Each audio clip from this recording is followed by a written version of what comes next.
विधानसभेच्या निवडणुकीमध्ये महायुती सरकारला खरं तर घवघवीत यश मिळाले आणि यापूर्वीच खरं तर लाडकी बहीण योजना या महायुती सरकारनं सुरू केली होती। पण आता या लाडक्या बहिणींसाठी एक आनंदाची बातमी समोर येते, कारण डिसेंबर आणि जानेवारी महिन्याचे 3000 रुपये एकदम या लाडक्या बहिणींच्या खात्यामध्ये जमा होणार आहेत। हे पैसे नेमके कधी जमा होणार आहेत पाहूया।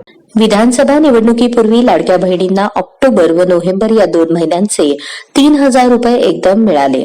आता निवडणूक संपली, निकाल लागला, आचारसंहिताही संपली, नवीन सरकार सत्तेवर बसले तरी देखील डिसेंबर मधील 1500 रुपये कधी मिळणार याचे उत्तर लाडक्या बहिणींना कोणाकडूनच मिळत नसल्याची स्थिती आहे। आता दरमहा 2100 रुपये नंतर द्या, पण तुर्तास 1500 रुपये मिळावेत अशा महिलांच्या प्रतिक्रिया आहेत।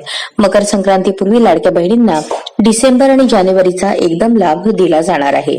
सोलापूर जिल्ह्यातील 11,10,000 लाडक्या बहिणींसह राज्यातील 2.5 कोटींहून अधिक महिलांनी मुख्यमंत्री माझी लाडकी बहीण योजनेअंतर्गत यापूर्वीच अर्ज केले आहेत।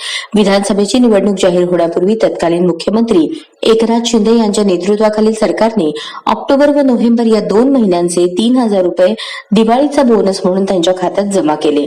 दरम्यान विधानसभा निवडणुकीच्या प्रचारात विरोधी पक्षांनी ही योजना बंद केली जाईल, निवडणुकीमुळे 6 महिन्यांपुरतीच ही योजना सरकारने आणली आहे असे मुद्दे मांडले होते।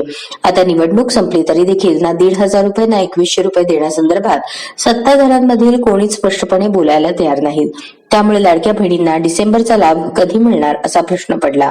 दरम्यान आता सत्ता स्थापना, हिवाळी अधिवेशन यामध्ये नवीन सरकार व्यस्त असल्याने लाडक्या बहिणींना मकर संक्रांतीपूर्वी 2 हप्ते मिळतील असे वरिष्ठ अधिकाऱ्यांनी सांगितले।